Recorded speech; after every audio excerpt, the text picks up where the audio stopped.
सच्चिदानंद सद्गुरु साईनाथ महाराज की जय। सद्गुरु श्री साईनाथुनि शरद बाबूजी की जय।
श्री सच्चिदानंद सद्गुरु साईनाथ महाराज की जय।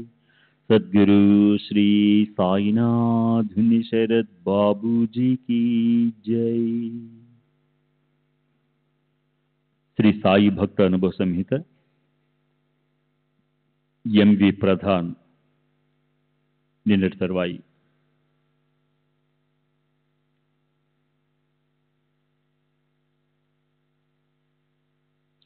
చాందోర్కర్కు సుస్థిగా ఉండడంతో షిరిడి వెళ్ళున్నాడు. అతనికి రోజు మార్చి రోజు జ్వరం వస్తూ ఉంది. మేము షిరిడి వెళ్లే రోజు అతనికి జ్వరం వచ్చే రోజు ఒకటే అయింది. అయినప్పటికీ నా ఉత్తరం అందుకున్న అతను కోపర్గాం స్టేషన్కి వచ్చి మమ్మల్ని స్వాగతించేందుకు బాబా అనుమతి కోరాడు. బాబా వెంటనే అనుమతించారు. అది తెలిసి దీక్షిత్ బాబాతో చందోర్కర్కు జ్వరం వస్తుందని, అందువల్ల తాను స్టేషన్కి వెళ్ళి మమ్మల్ని వెంటబెట్టుకుని వస్తానని అన్నాడు. కానీ బాబా దీక్షిత్ను వద్దని చాందోర్కర్ను మాత్రమే స్టేషన్కి వెళ్ళమని గట్టిగా చెప్పారు. చాందోర్కర్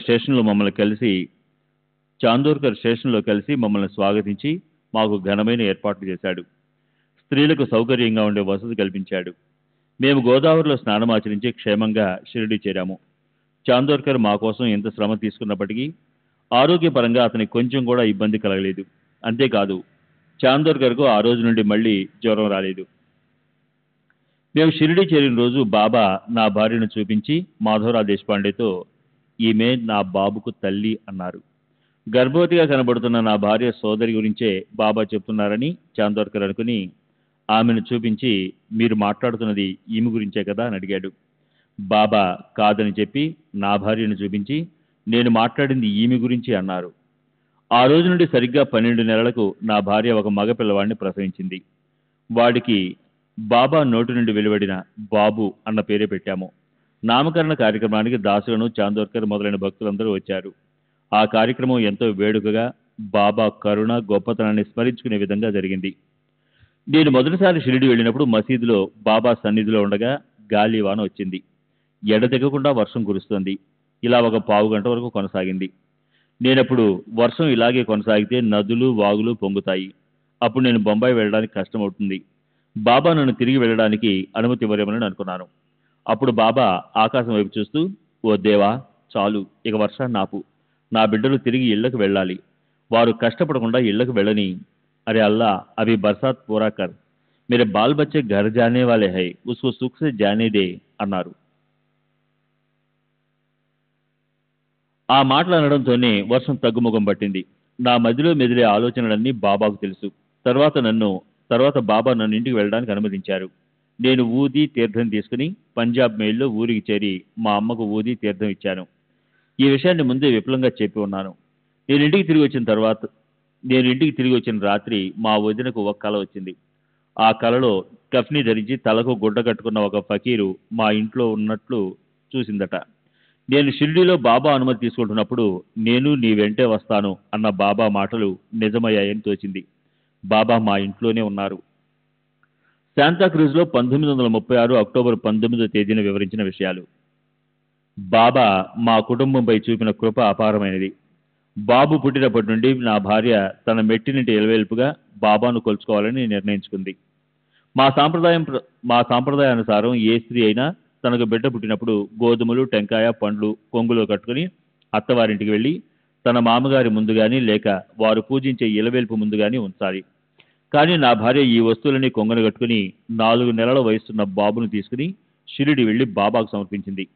బాబా వాటిని ప్రేమతో స్వీకరించారు. అంతేగాక బాబును తమ చేతుల్లోనికి తీసుకుని లాలిస్తూ, బాబు, ఎక్కడికి వెళ్ళావు? నేనంటే విసుగు కలిగిందా, లేక నా మీద అలిగావా? బాబు, కోటే గెలా హోతాస్, మళ్ళా కంటాలాస్ హోతాస్ కాయ్ అంటూ ముద్దాడారు.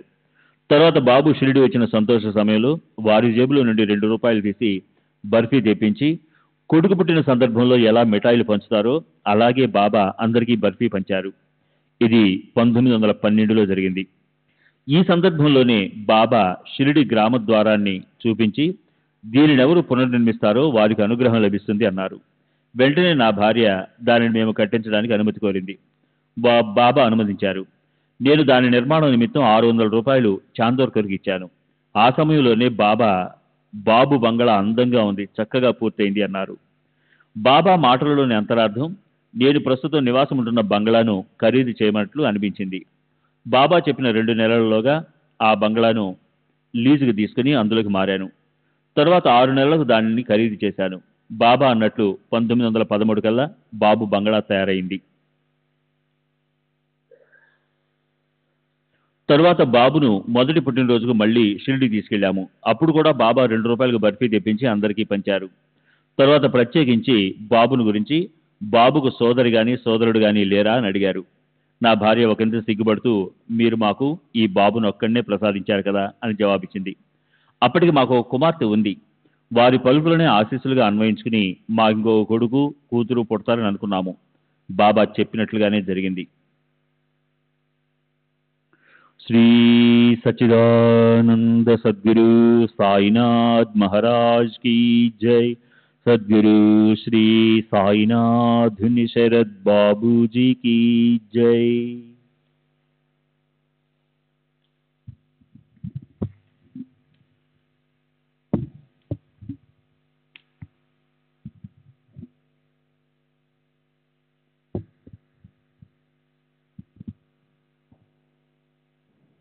తర్వాత బాబును మొదటి పుట్టినరోజుకు మళ్ళీ షిరిడీ తీసుకెళ్ళాము.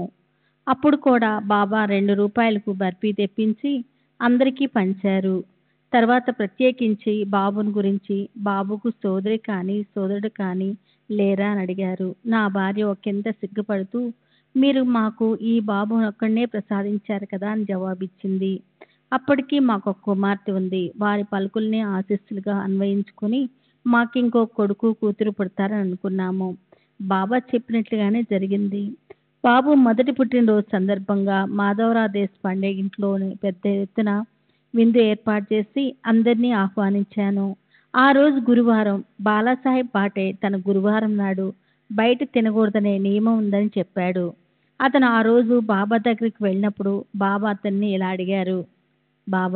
బాబు అంటే ప్రధాన ఏర్పాటు చేసిన విందుకు వెళ్ళి భోంచేశావా?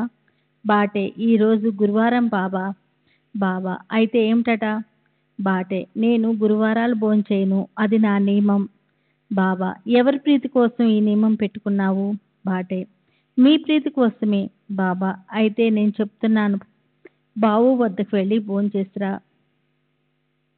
అప్పటికే సాయంత్రం 4 గంటలైంది. అయినప్పటికీ బాటే మా వద్దకు వచ్చి బాబా ఇచ్చిన ఆదేశాన్ని తెలిపి భోంచేసి వెళ్ళాడు. శాంతాక్రూజ్లో ఉండగా ఒకరోజు నా భార్యకు బాబా దర్శనమిచ్చినట్లు, బాబాకు పాదపూజ చేసినట్టు కల వచ్చింది. తన ఇంట్లో నిత్యము బాబా పాదపూజ చేసుకోమని దీని అంతరార్థంగా చందోర్కర్ తెలియజేసి ఆమెను రెండు వెండి పాదుకులను తీసుకుని షిరిడీ వెళ్ళమని చెప్పాడు. ఆమె అలాగే చేసింది. ఆమె బాబా వద్దకెళ్ళగానే కాళ్ళు ముడుచుకుని కూర్చుని ఉన్న బాబా తమ పాదాలను చాచి పాదుకులను ఈ పాదాల మీద ఉంచి పూజించుకో అన్నారు. నా భార్య అలాగే బాబాను పూజించింది. అప్పుడు బాబా నానాసాహెబ్తో, చూసావా, ఈ తల్లి నా పాదాలను కోసి తీసుకువెళ్తుంది. నానా ఈయనే మాజే పాయే పహా కావున్ నేలే అన్నారు. బాబానే ఆ 2 పాదుకులను ఆమె చేతికిచ్చారు. అప్పటి నుండి ఆమె ప్రతిరోజు బాబా పాదుకులను పూజిస్తుంది. నేను మొదటిసారి షిరిడీ వెళ్ళినప్పటి నుండి మసీదులో బాబాతోనే భోంచేసేవాడిని. బాబా స్వయంగా తమ చేతితో పదార్థాలను తీసి మా పళ్ళాల నిండా పెట్టేవారు. ఇలా పెట్టింది చాలా ఎక్కువ పరిమాణంలో ఉండేది. విలువైన ఆ ప్రసాదాన్ని పారేయకుండా నాకు పెట్టిన దాంట్లో 35% నా మేనగోడలతో ఇంటికి పంపేవాడిని. అది మా కుటుంబానికి అంతా సరిపోయేది. అంతేకాక నేను తిన్న ప్రసాదంతో నా కడుపు నిండి రాత్రికి ఆకలయ్యేది కాదు. బాబా భోంచేసిన తర్వాత భోజనాంతరం పలహారంగా పండ్లను ఇచ్చేవారు. నేను బాబును తీసుకువెళ్ళినప్పుడు వాడికి వండిన పదార్థాలు సహించవని బాబా మొదట వాడికి మామిడి పండ్లు మొదలైనవి తినిపించేవారు. దానితో వాడి కడుపు నిండేది. నాకు మరో కొడుకు కూతురు పుట్టిన తర్వాత బాబుతో కలిసి 3 పిల్లల్ని తీసుకుని మసీద్కు వెళ్ళి బాబాతో భోంచేసేవాడిని. నేను చివరిసారిగా బాబాను దర్శించింది 1918 మే నెలలో. అప్పుడు నా దగ్గర 3,800 రూపాయలు ఉన్నాయి. బాబా పట్టినందువల్ల నేను అనుకున్న సమయం కన్నా ఎక్కువ కాలం షిరిడీలో గడపవలసి వచ్చింది.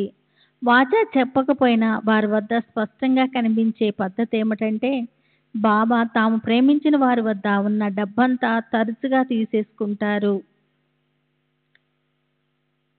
యస్యాని గ్రహామిచ్చాతిమి తస్యా విత్తం హర్యామ్యహం అంటే నేను ప్రేమించిన వారి సంపదను పూర్తిగా తీసుకుంటాను. అందువల్ల నెల రోజులు షిరిడీలో ఉండి బయలుదేరేటప్పటికి నా దగ్గరున్న డబ్బంతా అయిపోవటమే కాకుండా 1,200 రూపాయలు అప్పుపడ్డాను. నేను ఈ మొత్తాన్ని నాకు పరిచయం ఉన్న పూనాకు చెందిన పశువుల డాక్టర్ వద్ద అప్పుకు తీసుకొని ఇంటికి వెళ్ళిన తర్వాత తిరిగి ఇచ్చివేశాను. బాబు అనారోగ్యంగా ఉన్నప్పుడు జరిగిన సంఘటనలు వివరిస్తాను. బాబుకు అప్పుడు 3-4 సంవత్సరాలు ఉంటాయి. బాబు తీవ్ర అనారోగ్యానికి గురయ్యాడు. మాధవ్ భట్ అనే తెలుగు పూజారి మా కుటుంబ శ్రేయస్సు కోసం మా ఇంట్లో ప్రతిరోజు మంత్రజపము పూజ నిర్వహించేవాడు. అతనికి మా కుటుంబంతో మంచి అనుభవం ఉండేది. అతనికి బాబుపై ప్రేమాభిమానాలు ఉండేవి. మేము బాబాను పూజించడం వల్ల మొదట్లో అతనికి సదాభిప్రాయం లేదు. మేము ముస్లిం ఫకీరైన సాయిబాబాను కొలుస్తున్నందుకే బాబు అనారోగ్యంగా పాలయ్యాడని అతని అభిప్రాయము. కానీ ఈ అభిప్రాయాన్ని మాతో చెప్పే ధైర్యం అతనికి లేకపోయింది. ఒక రాత్రి అతనికి ఒక కల వచ్చింది. ఆ కలలో ఒక రూపము మా వద్ద ఉన్న ఫోటోను చూపి కలలో వచ్చింది సాయిబాబా అని గుర్తించాడు. మిద్ది మెట్లపై కూర్చొని ఒక చేతితో బెత్తాన్ని పట్టుకొని అతనితో, ఏమనుకుంటున్నావు, నేనే ఈ ఇంటి యజమానిని అన్నారు. ఈ కల విషయం అతను ఎవరికీ చెప్పలేదు. అతను బాబు కోలుకోవటం కోసం మమ్మల్ని దత్తునికి మొక్కుకోమని చెప్పాడు. కానీ మేము సాయే దత్తాత్రేయుడని అతనికి చెప్పాము. తర్వాత బాబు ఆరోగ్యం క్షీణించి ప్రమాద స్థితికి చేరుకుంది. బాబు పరిస్థితిని గమనించిన అతను పరిగెత్తుకుంటూ వెళ్ళి బాబా ఫోటో ముందు నిలబడి, బాబా, సాయంత్రం 4 గంటల లోపల బాబు జ్వరం పూర్తిగా తగ్గిపోయి మిద్దిపై నుండి క్రిందకి రాగలిగితే మీరు దత్తాత్రేయుడినని నేను నమ్ముతాను అని పెద్దగా ప్రార్థించాడు. కొద్దిసేపటికి బాబు జ్వరం తగ్గటం ప్రారంభమై సాయంత్రం 4 గంటలకల్లా ఆడుకునేందుకు తనను క్రిందకి తీసుకెళ్ళమని కోరటంతో వాళ్ళమ్మ వాడిని క్రిందకి తీసుకుని వచ్చింది. ఇది గమనించిన మాధవ్ భట్లో ఎంతో మార్పు వచ్చి శ్రీ సాయిబాబా దత్తాత్రేయుని అవతారమేనని భావించి బాబాకు 120 రూపాయల దక్షిణ సమర్పిస్తానని మొక్కుకొని అలాగే సమర్పించాడు. తర్వాత మాధవ్ భట్ తనకు మగ పిల్లవాడు పుడితే 108 రూపాయలు సమర్పిస్తానని మొక్కుకున్నాడు. కొడుకు పుట్టిన వెంటనే షిరిడి వెళ్ళి 108 రూపాయలు బాబాకు సమర్పించాడు. అదే సమయంలో నా ప్రధాన యొక్క అభీష్టం నెరవేరితే 1008 రూపాయలు దక్షిణగా సమర్పిస్తానని మొక్కుకున్నాడు. అతను సమర్పించిన 108 రూపాయలు చాలా పెద్ద మొత్తమని శ్యామ అన్నాడు. అప్పుడు ఇతడు దీనికన్నా ఎంతో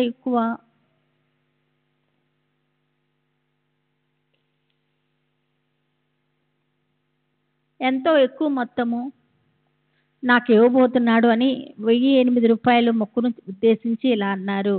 బాబా ఒకసారి నా భార్యతో, ఎదుటివారు మనల్ని 10 మాటలంటే ఒకవేళ మనం సమాధానం ఇవ్వాల్సి వస్తే ఒక్క మాటతో సమాధానం ఇద్దాం.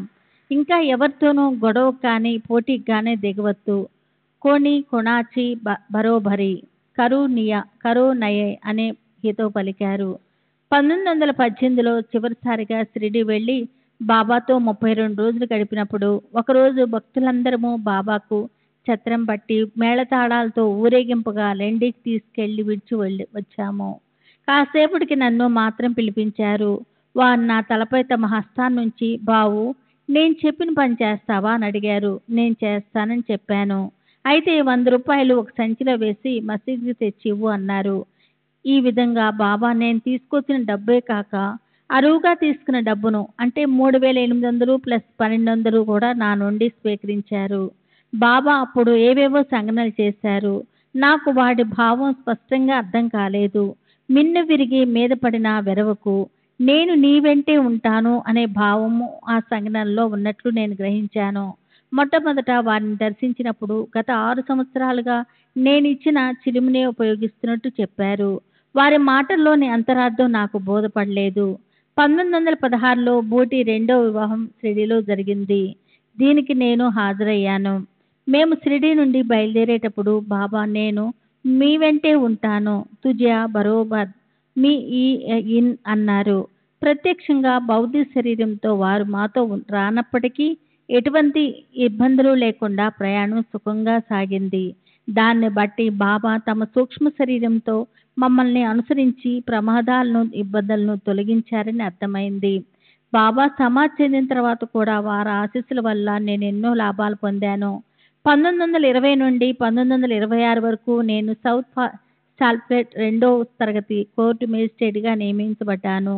1926 నుండి జేపీకి అంటే జస్టిస్ ఆఫ్ పీస్గా పనిచేశాను.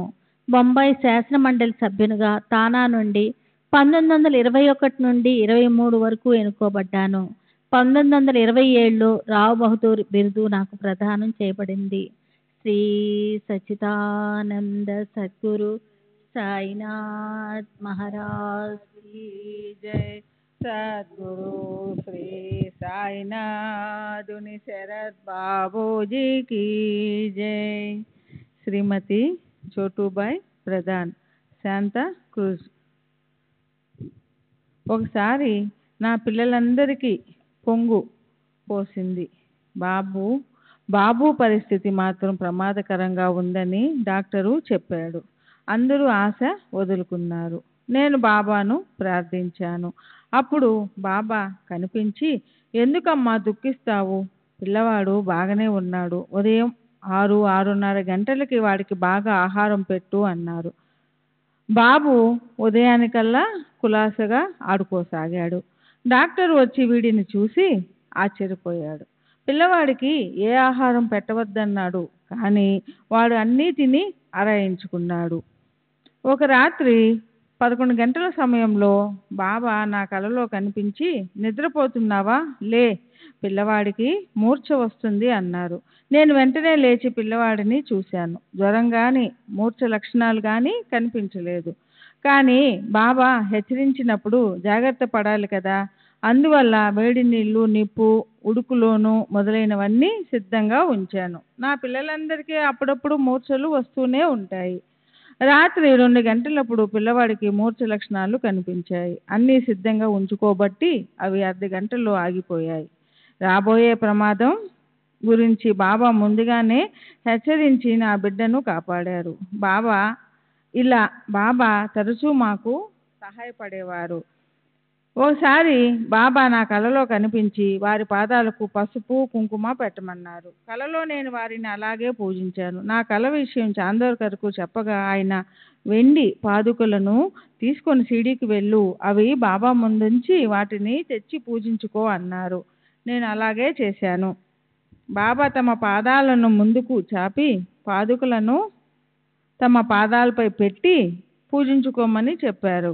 నేను పూజించుకున్నాను. బాబా వాటిని తిరిగి నాకు ఇస్తూ నానాసాహెబ్తో, చూసేవా నానా, ఈ తల్లి నా 2 పాదాలను కోసి తీసుకెళ్తుంది. నానా హి నేమ్ మాజే పాయ్ పహా కాపున్ నేలే అన్నారు.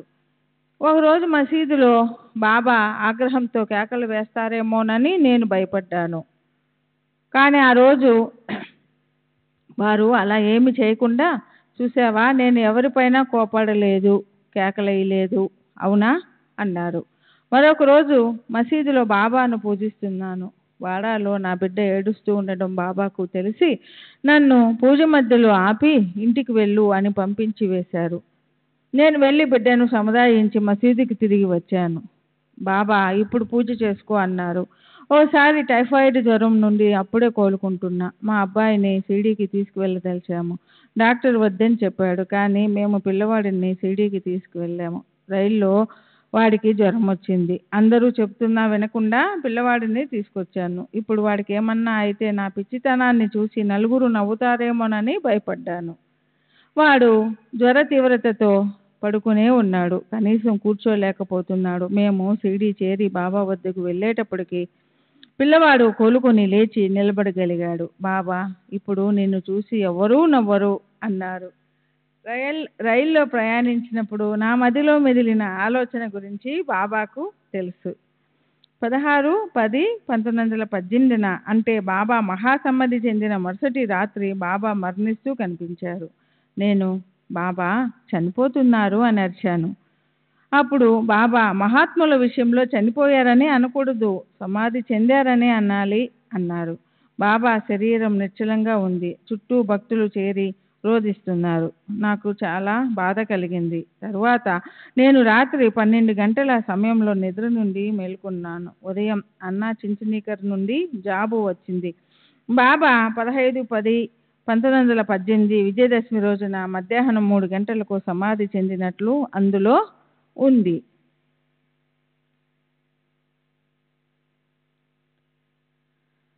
ఎంవి ప్రధాన్ హైకోర్టులో సృహ తప్పి పడిపోయినప్పుడు షిరిడీలో బాబా హరిసీతారాం దీక్షత్తును ప్రధాన్ వచ్చాడా అని అడిగారు. అప్పుడు దీక్షత్తు, లేదు, నేను అతనికి కబురు చేయనా అని అడిగితే బాబా అలాగే అన్నారు. సాయి లీలా మాసిక్ 1/65 19-10-1918 రాత్రి బాబా నా కలలో కనిపించి నాకు 3 రూపాయలు ఇచ్చారు. కలలో డబ్బు తీసుకోవడం అశుభంగా తోచి నేను బాధపడుతున్నాను. అప్పుడు బాబా, తీసుకో, కానీ నీవు డబ్బాలో దాచిన డబ్బంతా నాకు పంపు అన్నారు. మరుసటి రోజు నేను అలాగే దాచుకున్నా. డబ్బంతా సిడీలో జరిగే కార్యక్రమాల కోసం పంపాను. నాకు పై కళ్ళ వచ్చిన రాత్రే బాబా నా సోదరి కళ్ళలో కనపడి తమ సమాధిపై కప్పేందుకు పసుపు పచ్చని పీతాంబరాన్ని పంపమని ఆదేశించారు. మేము అలాగే చేశాము. శాంతాక్రూజులో ఉండగా నా ప్రసవ సమయంలో నాకు సహాయంగా ఒక మంత్రసాని, ఒక నర్సు నియమించబడ్డారు. పురిటి నొప్పులతో 4 రోజులు బాధపడ్డాను, కానీ ప్రసవం కాలేదు. నర్సు భయపడసాగింది. ఆమె నా సోదరి దగ్గరికి వెళ్ళి నొప్పులు ప్రారంభమై 4 రోజులు కావస్తున్నా ప్రసవం కావటం లేదని, మా వారి ద్వారా వెంటనే డాక్టర్కు కబురు పెట్టడం మంచిదని చెప్పింది. నా సోదరి బాబా పటం ముందు ఆర్తిగా ప్రార్థించింది. వెంటనే ఎవరి సహాయం లేకుండా నాకు ప్రసవం అయ్యింది. బాబా శక్తికి, కరుణకి నేను, నర్సు ఆశ్చర్యపోయాము. శ్రీ సాయిలీలా మాసిక పత్రిక 381, 384లో శ్రీ ప్రధాన్ గారు మాధవ్ భట్ అనే తెలుగు పూజారిలో వచ్చిన పరివర్తన గురించి తెలిపిన వివరాలు. మాతో పాటు మాధవ్ భట్ అనే తెలుగు బ్రాహ్మణుడు ఉండేవాడు. అతను వృద్ధుడు, పరమ శివభక్తుడు. రాత్రింబవలు రుద్రాభిషేకం మొదలైన పూజలు చేస్తూ గడిపేవాడు. 1912లో ఏడాది వయసున్న నా కుమారుడు బాబు అస్వస్థతకు లోనయ్యాడు. మేము ఇంటిలో ముసల్మానును పూజిస్తున్నందువల్ల శివుని ఆగ్రహానికి గురయ్యామని, అందుకే బాబు అస్వస్థుడు అయ్యాడని భట్టు భావించేవాడు. ఒక రాత్రి బాబు జ్వరం తీవ్రమై ప్రమాద స్థితి ఏర్పడింది. మేము భట్టును లేపాలని అనుకుంటున్నాం. కానీ అతడే తనకు తానే లేచి మేడపైకి వచ్చి నేరుగా వెళ్ళి బాబా ఫోటో ముందు కూర్చొని, నాకు వచ్చిన స్వప్నం నిజమైతే బాబు జ్వరం 5 నిమిషాలలో తగ్గిపోవాలి, రేపటి నుండి వాడు ఆడుకోగలగాలి, డాక్టర్లు వాడు పూర్తిగా కోలుకున్నట్లు చెప్పాలి, అలా జరిగితే మీరు సిద్ధపురుషుడని నమ్మి మీ ముందు సాగిలపడతాను. 15 రోజులలో సీడీ వచ్చి మీకు 108 రూపాయలు దక్షిణ సమర్పిస్తాను అని మొక్కుకున్నాడు. భట్టు తనకొచ్చిన కళ గురించి చెప్పాడు. ఒక ముసల్మాను బాబా వలె దుస్తులు ధరించి దండము చేతబూని తన పడక దగ్గరికి వచ్చి లేపాడు. తరువాత మేడపైకి మెట్లు ఎక్కుతూ, నీకేం తెలుసు, ఈ ఇల్లు నాది, ఈ బిడ్డను నేను ప్రసాదించాను, నీవు పిల్లవాడి రోగం నయం చేయగలవని అనుకుంటున్నావా? ఆ పిల్లవాడు నావాడు, ఆ విషయం నీకు వెంటనే నిరూపిస్తాను అని పైకి వెళ్ళాడు. దాంతో తాను మేల్కొని బాబా పటం దగ్గర ప్రార్థించడం జరిగిందని భట్టు చెప్పాడు. అతను ప్రార్థించిన గంట తర్వాత బాబు జ్వరం, దగ్గు తగ్గిపోయాయి. పిల్లవాడు చురుకుగా ఆడుకోసాగాడు. ఇది చూసి భట్టు నేరుగా బాబా పటం దగ్గరకు వెళ్ళి సాష్టాంగ నమస్కారం చేశాడు. తర్వాత మొక్కు తీర్చడానికి షిరిడి వెళ్ళాడు. బాబా భట్టును చూసి వెంటనే ఇతడు నన్ను కుక్క అని, పిల్లి అని, ముసల్మాన్ అని అంటున్నాడు అని భక్తులతో చెప్పారు. బాబా అంతర్యామ్యత్వానికి భట్టు ఆశ్చర్యచకితుడై వారి పాదాలపై పడి నమస్కరించాడు. అప్పుడు బాబా శ్యామాతో, ఈ భట్టు నన్ను రోజుకి ఎన్నిసార్లు పూజిస్తాడు అన్నారు. తర్వాత భట్టు బాబాను ఇలా ప్రార్థించాడు. మొదటిది, తనకు ఒక కుమారుడు పుడితే 108 రూపాయలు దక్షిణ సమర్పించుకుంటానని. రెండవది, తన యజమాని అయిన శ్రీ ప్రధాన్ గారి కోరిక నెరవేరితే దానికి 10 డబ్బు దక్షిణగా సమర్పించుకుంటానని మొక్కుకున్నాడు. అదే రోజు మధ్యాహ్నం మసీదుకి వెళ్ళి బాబాను దర్శించాడు. బాబా అతనిని దక్షిణ అడిగారు. శ్యామ బాబాతో ఆ ఉదయమే భట్టు దక్షిణ సమర్పించాడని చెప్పాడు. అతను ఉదయం ఇచ్చింది చాలా చిన్న మొత్తం, అతడు ఇంకా పెద్ద మొత్తంలో మనకి ఇవ్వబోతున్నాడు అని బాబా అన్నారు.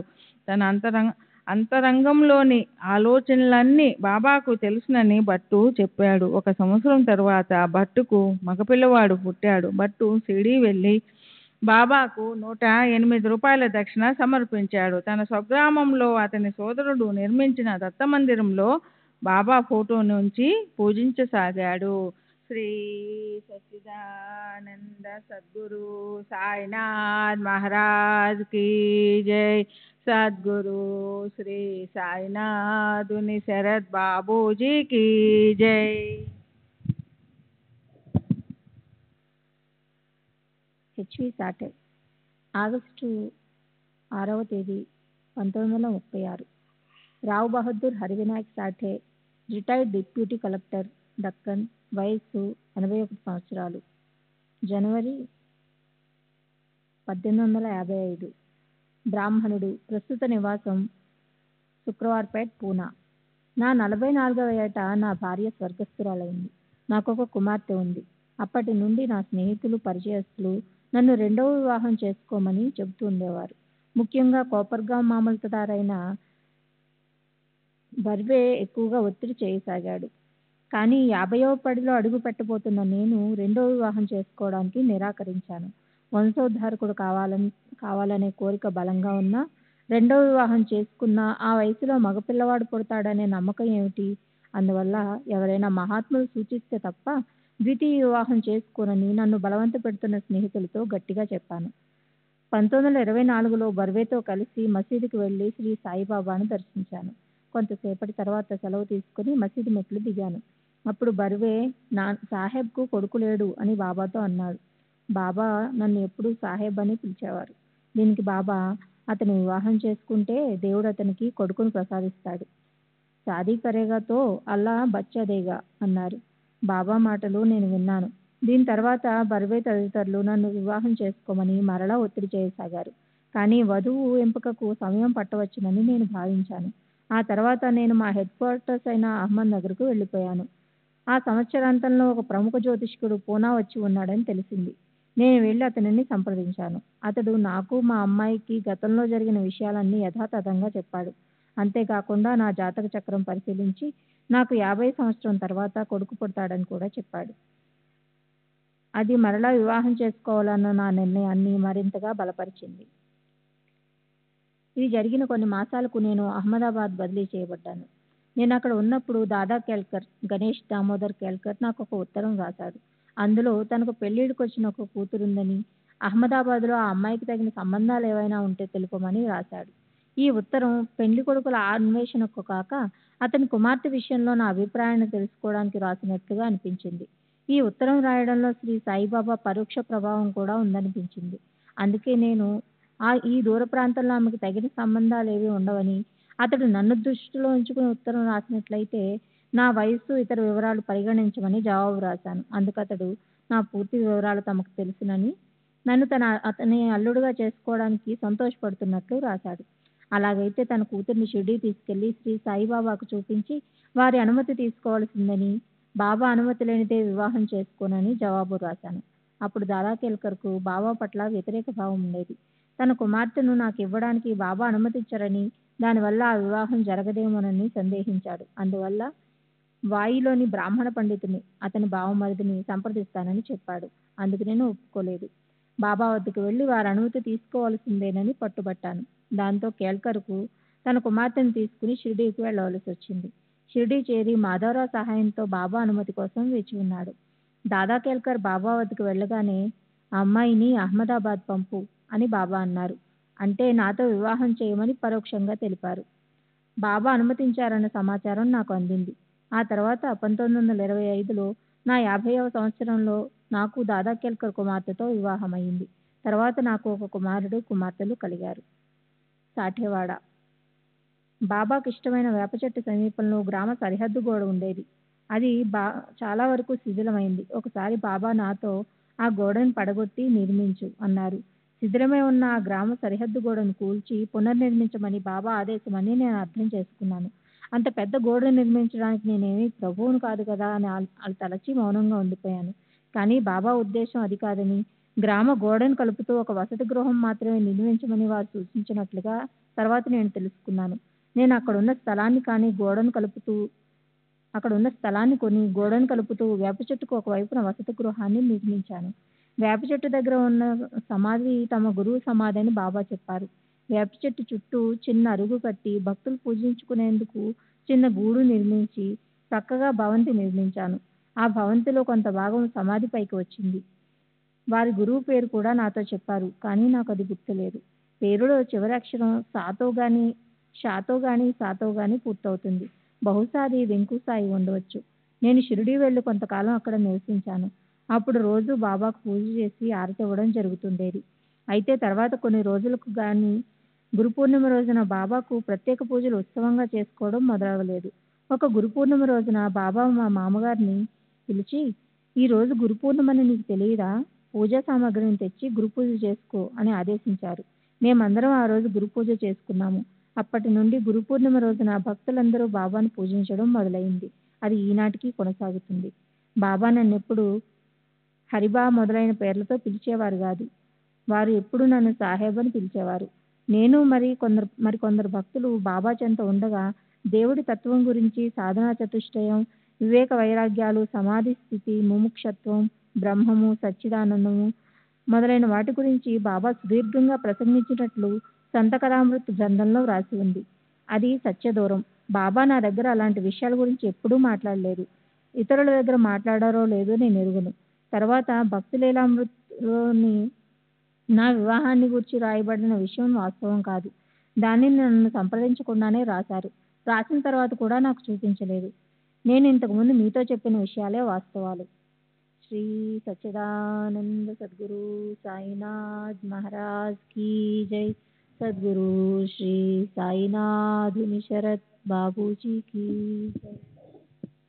నా వివాహం జరగడానికి 1905 తర్వాత నాలో వచ్చిన గొప్ప మార్పుకు బాబానే మూల కారణం. అప్పటి నుండి వారే నా విధి నిర్ణేత, సూత్రధారి. నా ప్రాపంచిక, ఆధ్యాత్మిక, ఉద్యోగ, కుటుంబ విషయాలన్నింటిలో వారి రక్షణ, మార్గదర్శకత్వాన్నే ఆకాంక్షిస్తూ వారినే ప్రగాఢంగా నమ్మి నా బరువు బాధ్యతలన్నీ వారిపై మోపాను.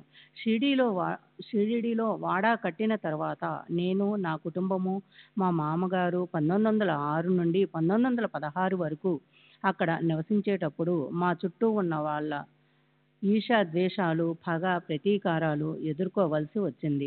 బాబా నిరంతర జాగరూకత, రక్షణ లేకపోతే ఆ సమస్యల నుండి బయటపడే వాళ్ళం కాదు. ఎన్నో సందర్భాలలో బాబా అద్భుత రీతిలో సహాయం అందించారు. అటువంటివి కొన్ని చెబుతాను. 1909 లేక 1910లో జరిగిన సంఘటన ఇది.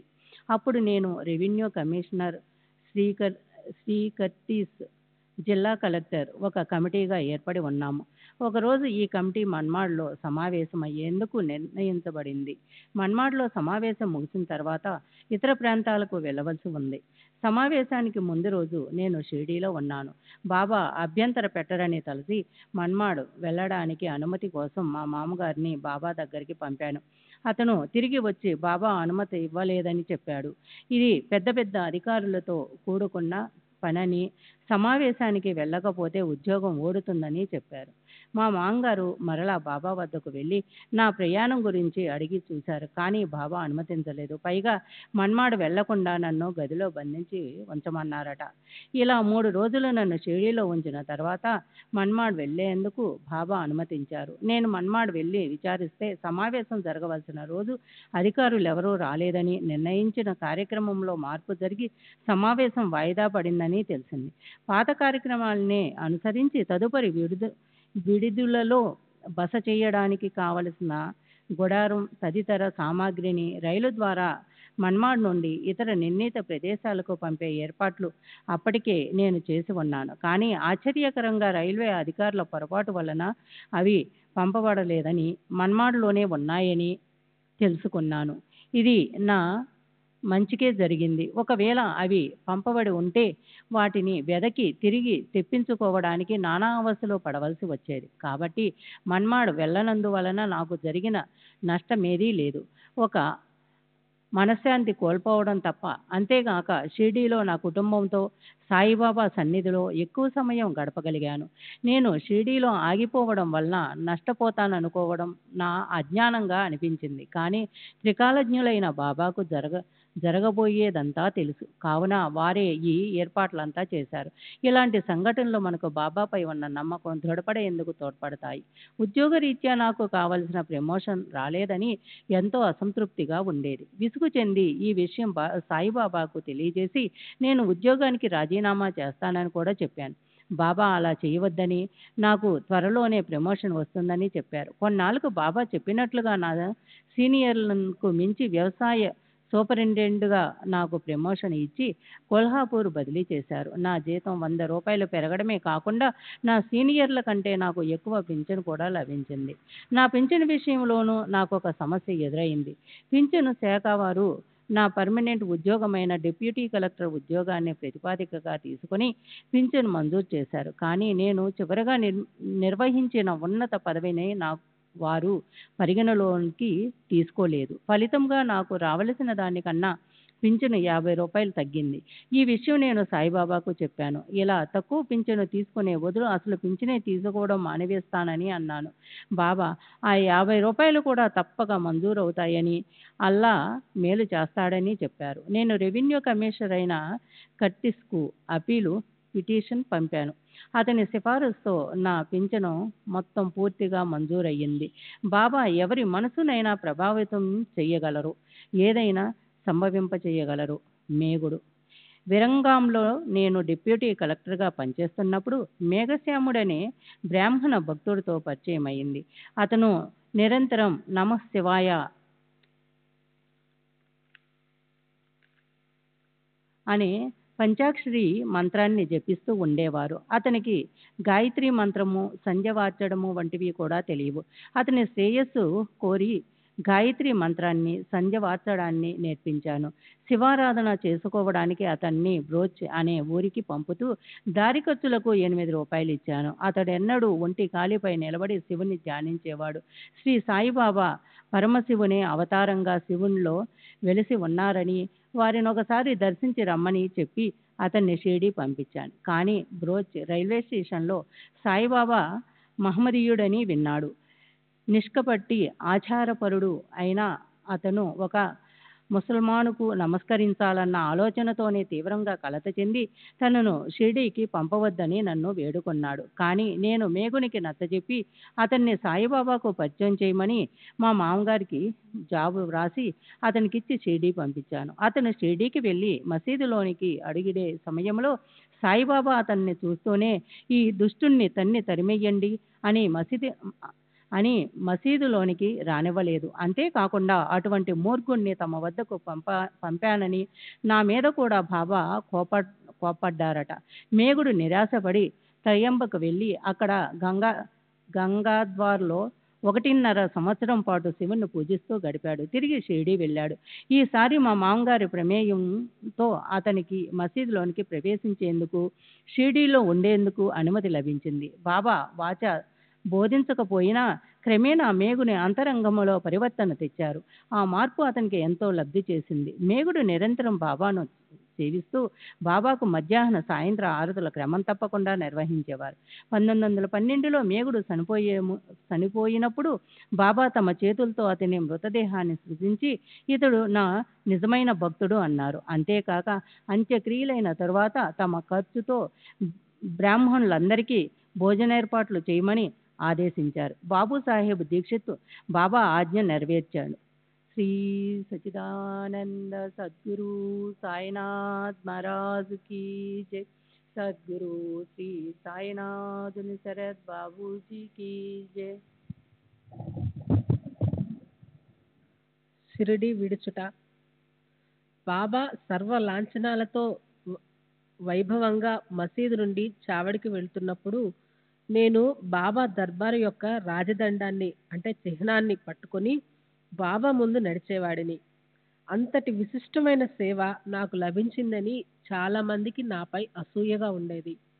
వాళ్ళు మరికొందరు గ్రామస్తులు కలిసి నానావల్లిని నాపై ఉసుగొల్పి నన్ను బాధించి అవమానించుట ద్వారా షిరిడీ నుంచి తరిమివేయాలని కుట్ర పన్నారు. ఒకసారి చావుడు ఉత్సవంలో నేను బాబా దర్బారు రాజదండాన్ని పట్టుకొని బాబా ముందు నడుస్తున్నాను. ఇంతలో హఠాత్తుగా నానావళి నా మీద పడి ఒక గాజు పెంకుతో నా మెడ వెనుక గాయపరిచాడు. ఆత్మరక్షణార్థం నేను అతన్ని రోడ్డు పక్కనే పడి ఉన్న ఒక కట్టెల మోపుపై త్రోసి కదలకుండా అదింపెట్టాను. అది చూసి బాబా సాహెబ్ అట్లా చెయ్యొద్దు అని కేక వేశారు. తరువాత షిరిడీలో గాలి నాకు ప్రతికూలంగా ఉందని గ్రహించి చాలా జాగ్రత్తగా మెలగడం మొదలెట్టాను. ఒకరోజు బాబాకు నైవేద్యం తీసుకొని మసీదుకు బయలుదేరబోతున్నాను. ఇంతలో మా మామగారు దాదా కేల్కర్ పరుగు పరుగున వచ్చి నన్ను మసీదుకు వెళ్ళవద్దని, అక్కడ మసీదు ద్వారం బయట నానావళి నన్ను చంపడానికి ఒక గొడ్డలి చేత పట్టుకొని నిలబడి ఉన్నాడని చెప్పాడు. అంతే, నేను బాబా వద్ద సెలవు కూడా తీసుకోకుండా అటు నుండి అటే షిరిడీని శాశ్వతంగా వదిలిపెట్టి వెళ్ళిపోయాను. నిజానికి బాబా నన్ను షిరిడీలో ఉంచుకోదలుచుకోలేదని అనిపించింది. బాబా నన్ను నానావళి బారి నుండి కాపాడలేకపోయారు కాబట్టి బాబాను విశ్వసించవద్దని నాకు చాలా మంది చెప్పారు.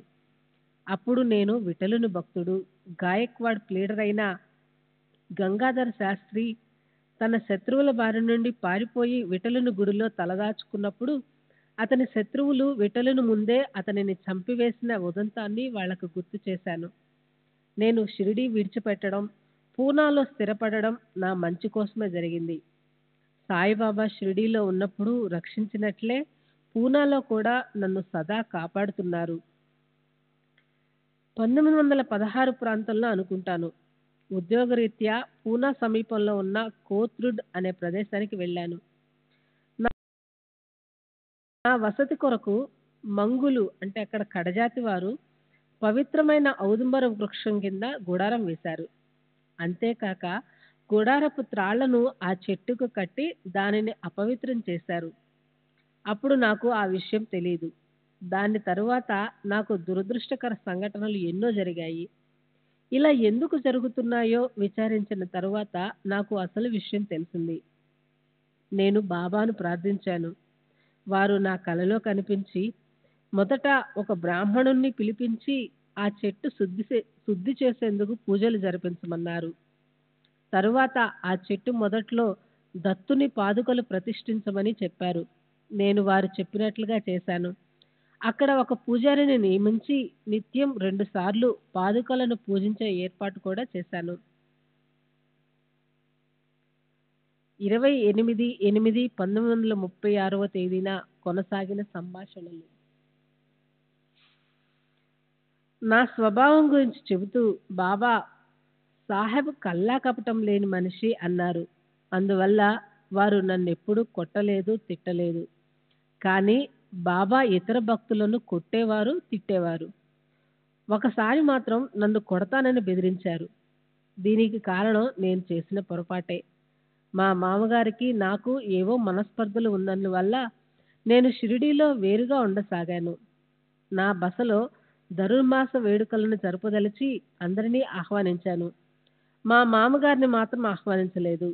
నేను బాబాని ఆహ్వానించడానికి మసీదుకు వెళ్ళినప్పుడు నన్ను చూడగానే ఆ కర్రని ఇలా తీసుకురా అని ఒక భక్తుడిని ఆదేశించారు. నేను మౌనంగా నిలబడిపోయాను. వెంటనే బాబా మనస్థితి మారిపోయింది. సరేలే, నేను వస్తాను అన్నారు. ఆ రోజు వారి కోపానికి మరొక కారణం కూడా ఉంది. ఆ ఉదయం నేనొక మార్వాడికి సంబంధించిన తగాదాలలో అనవసరంగా తలదూర్చాను. ఇది కూడా బాబాకు నచ్చి ఉండదు. శ్రీ సచ్చిదానంద సద్గురు సాయినాథ్ మహారాజ్ కీ జై. సద్గురు శ్రీ సాయినాథుని ఈ జై. నేనొకసారి బాబా చేతిలో దెబ్బలు తిని వాడిని నేనొక్కడినే అని గొప్పగా చెప్పుకున్నాను. ఇది విని మాధవరావు దేశపాండే నా ముందే బాబాని అందుకు కారణం అడిగాడు. బాబా అతనిని నేనెందుకు కొట్టాలి? అతనిని కొట్టడానికి అతని మామ ఉన్నాడు కదా అన్నారు. మా మామగారు ప్రత్యక్షంగా కొట్టబోయినా నన్ను తరచూ డబ్బులడుగుతాడు, వేధిస్తాడు. అది కొట్టడంతో సమానమని బాబా అభిప్రాయం. బాబా నన్ను ఆడంబరాలకు, గర్వానికి, చెడు పనులకు దూరంగా ఉంచి నా ఆధ్యాత్మిక ఉన్నతికి సహాయపడేవారు. కొన్ని ఉదాహరణలు చెబుతాను. సరే, వాడ శంకుస్థాపన కార్యక్రమము ఒక పౌర్ణమి రోజు జరిగింది. ఆ రోజు జరుగుతున్నట్టు నాకెవరూ తెలియపరచలేదు. పౌర్ణమి ముందు రోజు నేను బేరా షిరిడి బయలుదేరాము. మా ప్రయాణం గురించి ఎవరికీ చెప్పలేదు. మేము ఆ రోజు సాయంత్రానికి కోపర్గాం చేరాము. రాత్రిపూట బాబాను దర్శించు కష్టమవుతుందని ఆ రాత్రి కోపర్గాంలో ఉండి ఉదయం షిరిడి వెళ్దామని చెప్పి బేరా నన్ను ఒప్పించాడు. శ్రీ సచ్చిదానంద సద్గురు సాయినాథ్ మహారాజ్కి జై. సద్గురు శ్రీ సాయినాథుని శరత్ బాబూజీ.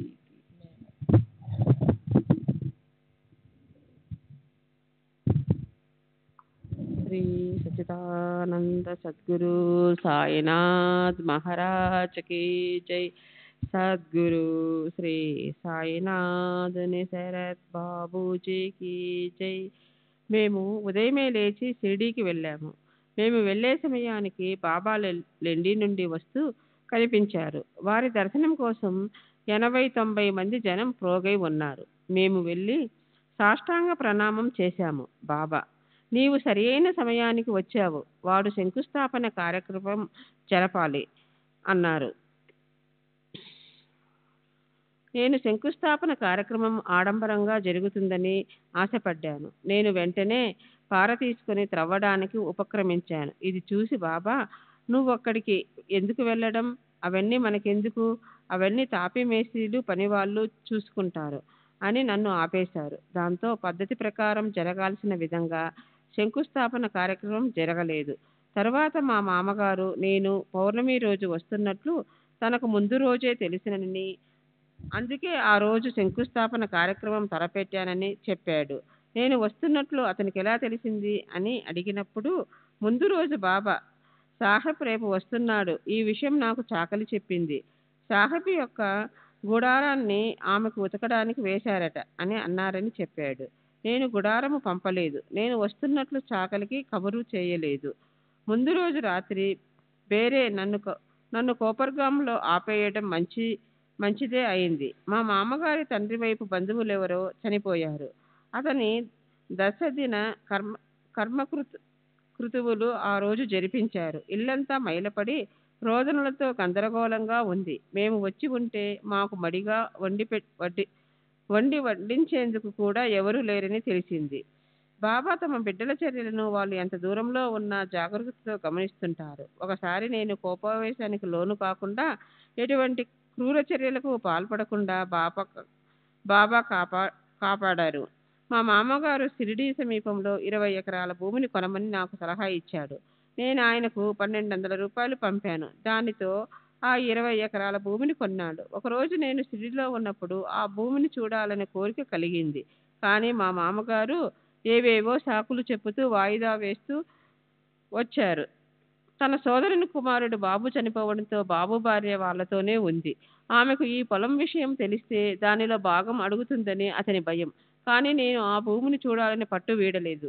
శ్రీ సచ్చిదానంద సద్గురు సాయినాథ్ మహారాజ్కి జై. సద్గురు శ్రీ సాయినాథుని శరత్ బాబూజీకి జై.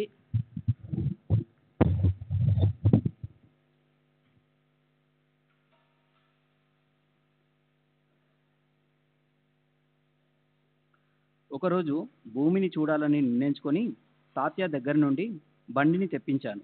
నా భార్య మొదట వస్తానని చెప్పింది. కానీ చివరి నిమిషంలో తన తండ్రి గారి మాటలకు తల ఒగ్గి రానని చెప్పింది. నేను కోపావేశంతో రెచ్చిపోయి బండివాని నుండి కొరడా లాక్కొని చెప్పిన మాట విననందుకు ఆమెను కొట్టబోయాను. హఠాత్తుగా మేగుడు పరిగెత్తుకుంటూ వాడాకు వచ్చి బాబా నన్ను వెంటనే మసీదుకు రమ్మంటున్నారని చెప్పాడు. నేను బాబా దగ్గరికి వెళ్ళాను. నేను మసీదుకు వెళ్ళగానే బాబా నన్ను చూసి, ఏంటి విషయం, ఏమి జరిగింది అని అడిగారు. అంతేకాదు, నా భార్య మరియు మామగారు ఎందుకు అలా చేయాల్సి వచ్చిందో నాకు అర్థమయ్యేలా, నీ పొలం అక్కడే ఉంటుంది, దానిని చూడవలసిన అవసరం ఏముంది అని మందలించారు. నా అవసర కోపానికి తొందరపాటుకు సిగ్గుపడి తిరిగి వచ్చాను. నా ప్రవర్తనను శ్రేయస్సును బాబా గమనిస్తూనే ఉండేవారు. బాబా నన్ను నైతికంగా పతనం కాకుండా కాపాడిన మరో సంఘటన గురించి వివరిస్తాను.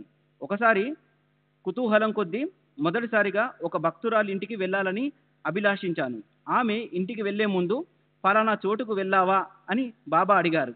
అక్కడి ప్రదేశాల పేర్లను నాకు తెలియవు గనుక బాబా అడిగిన ప్రశ్నలోని మర్మం నాకు బోధపడలేదు. బాబా అంతటితో ఆ విషయాన్ని ఆపేశారు. తర్వాత నేను ఆ స్త్రీ ఇంటికి వెళ్ళి ఆమెతో సంభాషించసాగాను. త్వరలోనే చెడు ఆలోచనలు నా మనస్సును తొలగించసాగాయి. అప్పుడు అకస్మాత్తుగా ఆ ఇంటి ముందు బాబా ప్రత్యక్షమై మూసి ఉన్న తలుపులను త్రోశారు. వాకిట నుండే బాబా ఎంత గొప్ప కార్యానికి పూనుకున్నబోతున్నావు అను అర్థం వచ్చే రీతిలో ఏవో సంజ్ఞలు చేసి అంతరార్థం అయ్యారు. ఇలా నా చెడు ఆలోచనలు నా మనసులో స్థిరపడి వాటిని ఆచరణలో పెట్టక ముందే వారు సమయానికి వచ్చి నన్ను హెచ్చరించేవారు. నా తప్పు తెలుసుకున్న వెంటనే ఆ ఇంటి నుండి వెనుదిరిగాను. తిరిగి ఆ ఛాయలకు వెళ్ళలేదు. తర్వాత నేను వెళ్ళిన చోటుకు స్థానికంగా ఉన్న పేరు, బాబా ఆ రోజు ప్రస్తావించిన పేరు ఒకటేనని తెలిసి నేను ఆశ్చర్యపోయాను. కుటుంబ వ్యవహారములు. బాబా నా కుటుంబ ఉద్యోగ ఆధ్యాత్మిక విషయాలలో సహాయపడేవారు. 1904 నేను తిరిగి వివాహం చేసుకుంటే భగవంతుడు నాకు కుమారుణ్ణి ప్రసాదిస్తాడని బాబా చెప్పారు. 1905లో దాదా కేల్కర్ కుమార్తెను నాకు భార్యగా ఎంపిక చేశారు. దీనితో దాదా కేల్కర్ బాబా భక్తుడైన షిరిడియే తన శాశ్వత నివాసంగా చేసుకున్నాడు. తర్వాత 1908లో బాబా ఆదేశానుసారం నేను షిరిడిలో వాడాను నిర్మించాను. గాంవుకు బాంధా వాడే కేవలం బాబా దగ్గరికి వచ్చే భక్తుల వసతి కోసం నిర్మించినప్పటికీ మా మామగారు, అత్తగారు, నా భార్య అప్పుడప్పుడు నేను అక్కడ నివసించేవాళ్ళం. ఈ వాడ నిర్మించకన ముందే గౌరవప్రదమైన యాత్రికుల వసతి కోసం చావడి మాత్రమే ఉండేది. వాడ శంకుస్థాపన ఎలా జరిగిందో మీకు ముందే వివరించాను. వాడ నిర్మించే ముందు గోడలు కొంతవరకు లేపాము. వాటి ఎత్తు పెంచడానికి వేప చెట్టు తొలి రోజుల్లో బాబా ఈ చెట్టు కింద కూర్చొని సాధన చేసుకున్నారు. కొమ్మలు అడ్డుపడ్డాయి. వాటిని నరికివేయక ముందే నిర్మాణం సాగదు. పవిత్రమైన ఆ చెట్టు కొమ్మలు నరికేందుకు ధైర్యం చాలక బాబా దగ్గరికి వెళ్ళాం.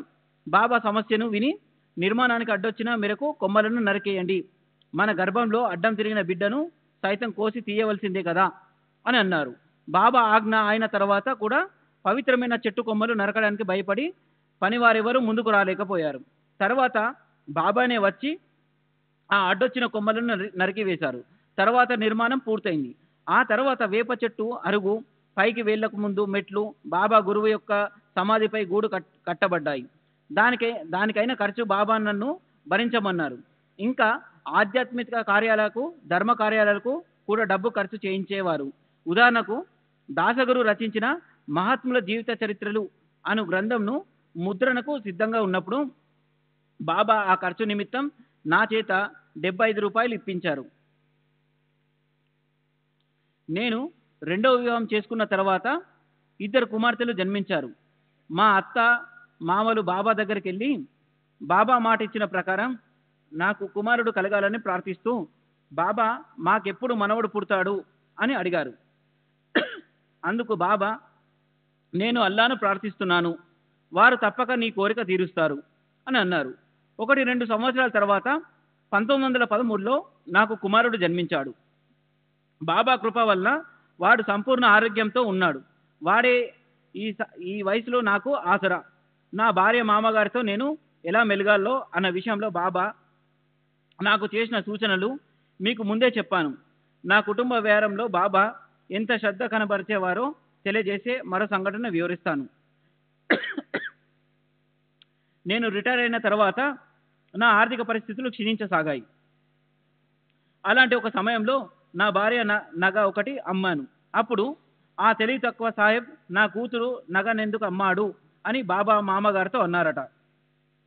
మా మామగారి సోదరుని కుమారుడైన బాబా అంటే బాబాకు అమితమైన ప్రేమ. బాబా నా అసిస్టెంట్ లిమాయే. నేనెప్పుడు ఏవల మరియు కోపర్గాంలలో రెవెన్యూ సర్వే విభాగంలో సహాయక సూపరింటెండెంట్గా ఉన్నాను. తన వద్ద ఉద్యోగం చేస్తూ ఉండేవాడిని. అతడికి ఉద్యోగంపై ఆసక్తి లేదు. ఉద్యోగాన్ని నిర్లక్ష్యం చేసి షిరిడి వెళ్ళి బాబా సేవ చేసుకుంటూ గడిపేవాడు. లిమాయే ఈ విషయంపై నాకు ఫిర్యాదు చేశాడు. నేను మా మామగారికి చెప్పాను. మా మామగారు ఏం చేద్దాం, అతను బాబా ఆజ్ఞానుసారం నడుచుకుంటున్నాడు అని అన్నారు.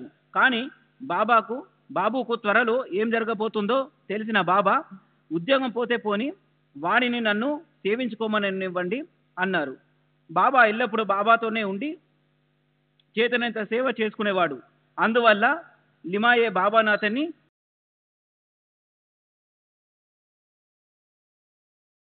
కానుకగా వచ్చిన తినుబండారాల్లో రుచికరమైన వాటిని ముందుగా బాబాకు తెచ్చిచ్చేవారు.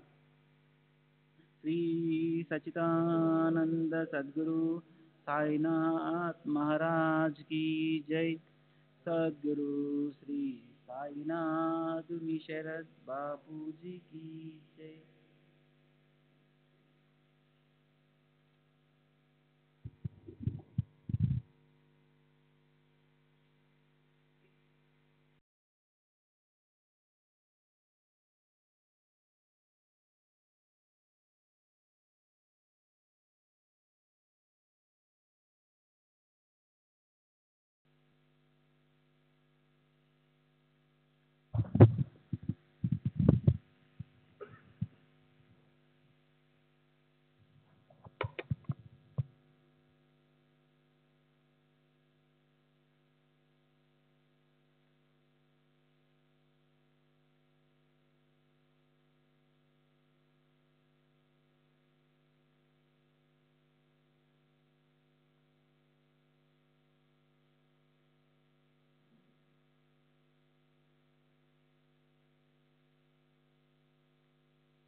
श्री सच्चिदानंद सद्गुरु साईनाथ महाराज की जय.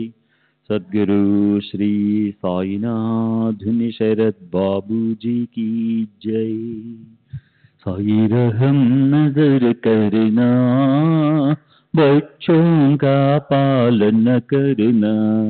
साई रहम नजर करना, बच्चों का पालन करना. जाना तुमने जगत पसार, सब ही झूठ जमाना. जाना तुमने जगत पसार, सब ही झूठ जमाना. साई रहम नजर करना, बच्चों का पालन करना. साई रहम नजर करना, बच्चों का पालन करना. मैं अंधा हूँ बंदा आपका, मुझसे पद दिखलाना. मैं अंधा हूँ बंदा आपका, मुझसे पद दिखलाना. साई रहम नजर करना, बच्चों का पालन करना. साई रहम नजर करना, बच्चों का पालन करना. दासगण कहे अब क्या बोलूं, थक गई मेरी रसना. दासगण कहे अब क्या बोलूं, थक गई मेरी रसना. साई रहम नजर करना, बच्चों का पालन करना. साई रहम नजर करना, बच्चों का पालन करना. रहमो नजर करो अब मोरे साई, तुम बिना नहीं मुझे माँ बाप बाई.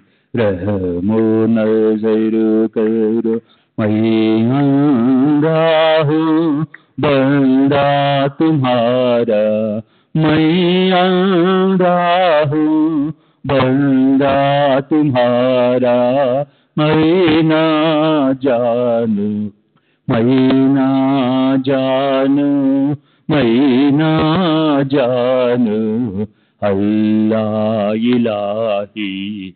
रहमो नजर करो रहमो नजर करो अब मोरे साई, तुम बिना नहीं मुझे माँ बाप माई। रहमो नजर करो काली जमाना मैंने गमाया, काली जमाना मैंने गमाया, साथी आकर का साथी आकर का साथी आकर का तुम भी न कोई। रहमो नजर करो रहमो नजर करो अब मोरे साई, तुम बिना नहीं मुझे माँ बाप बाई।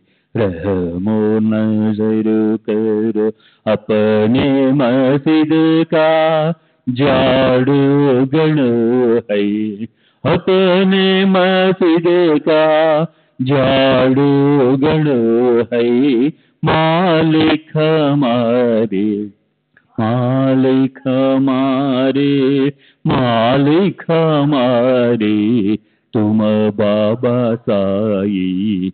रहमो नजर करो रहमो नजर करो अब मोरे साई, तुम्हारी न नहीं मुझे माँ बाप बाई। रहमो नजर करो। श्री सच्चिदानंद सद्गुरु साईनाथ महाराज की जय। सद्गुरु श्री साईनाथ शरद बाबू जी की जय।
श्री सच्चिदानंद सद्गुरु साईनाथ महाराज की जय।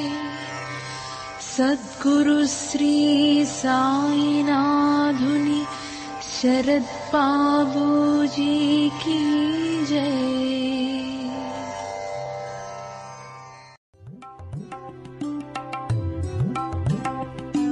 साई बाबा साई बाबा साई बाबा साई बाबा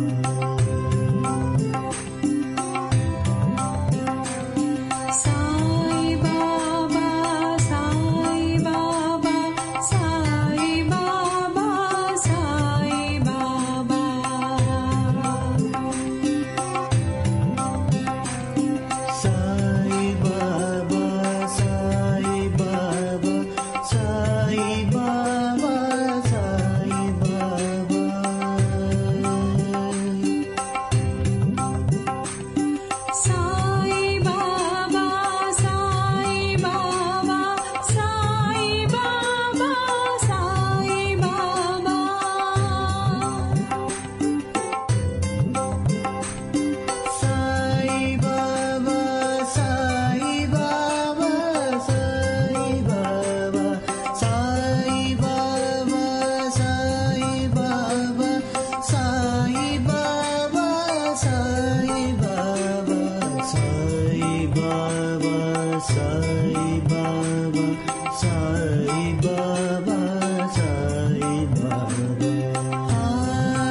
సాయి బాబా సాయి బాబా సాయి బాబా